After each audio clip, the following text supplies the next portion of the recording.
whoever controls AI in the future is going to control the world.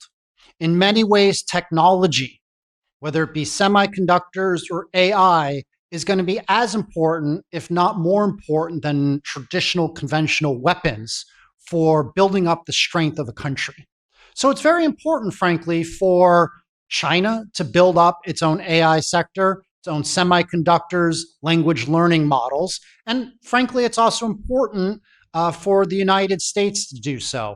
So I think it makes sense for America to say we need to have semiconductors built in Arizona from TSMC. We need to encourage Microsoft, BlackRock, and NVIDIA to build up data house centers in the United States. I think, unfortunately, with geopolitical tensions the way they are, I think more and more countries can't rely on outsourcing what's really important to their national security to other countries, not even to allies anymore. Because frankly, after the last 9 months, we don't really know who is an ally anymore.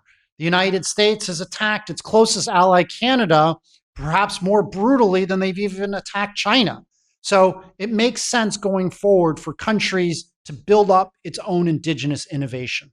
So last year, Sam Altman, the founder of OpenAI behind ChatGPT, said that China was 10 years behind the United States when it came to AI innovation. Eric Schmidt, at the same time, the former CEO of Google, also said that China was 2 years behind.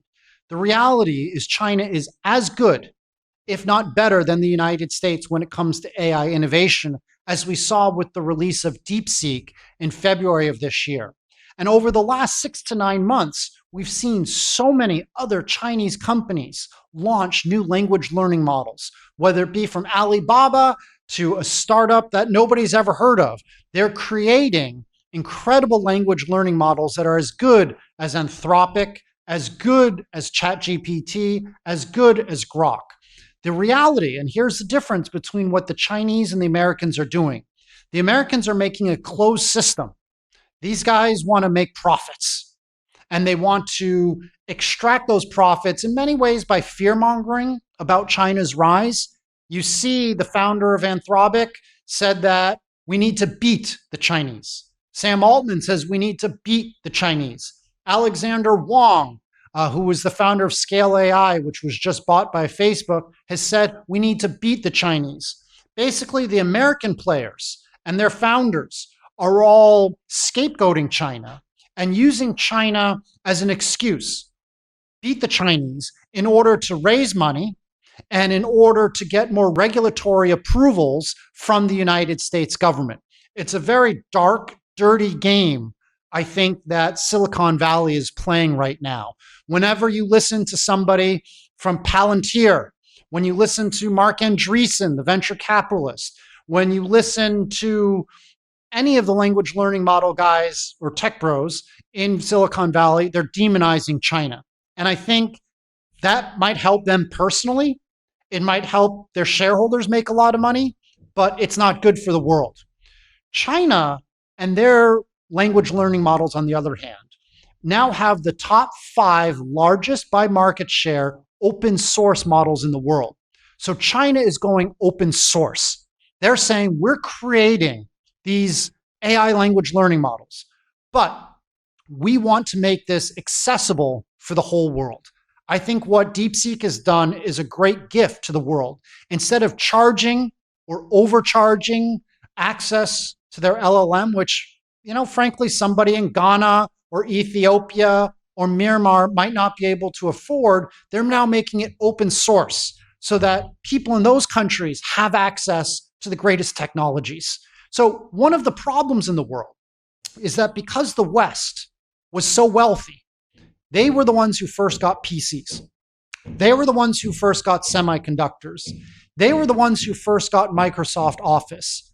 Because they were so rich, they had a 20, 30, 40-year lead on technology than other countries. When I first came to China, the typical Chinese couldn't afford to buy Microsoft Office. That's why they bought a lot of pirated versions. You now don't see pirated versions anymore because Chinese, they weren't morally bad.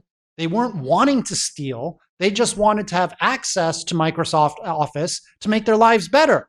But now that they have money, they're willing to pay for it. And so I think what the beauty of what China's strategy is with AI is empowering people throughout the world to get access to technology. I think China wants to make sure that they don't colonize, in some ways, other countries because they're more powerful with technology, the way that the Americans and Europeans did with technology in the 80s, 90s, and early 2000s, by lording over their dominance in technology and innovation and forcing poor countries, forcing people in poor countries to decide, do I put food on the plate for my child today, or do I buy my child software so he can study, go to college, and get a good job? That is the difference between what the Chinese players are doing, like DeepSeek, and the self-interested, self-absorbed, and immoral players at companies like Palantir, Anthropic, OpenAI, and Facebook that are being driven by self-want and bigotry. 偷偷告诉大家，我最近发现了新法宝 Royal Face 逆时奇迹系列，它有活肤露、全效精华，还有精华霜。尤其我皮肤比较偏干，所以我非常的注重保湿。保湿做得好，肌肤自然烹饪。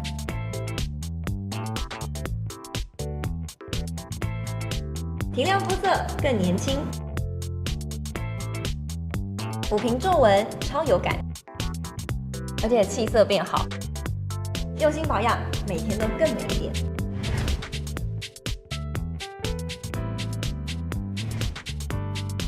美吧！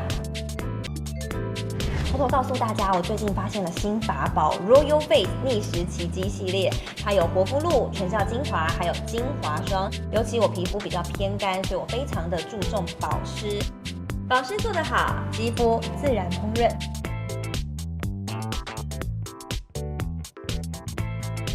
提亮肤色更年轻，抚平皱纹超有感，而且气色变好。用心保养，每天都更美一点。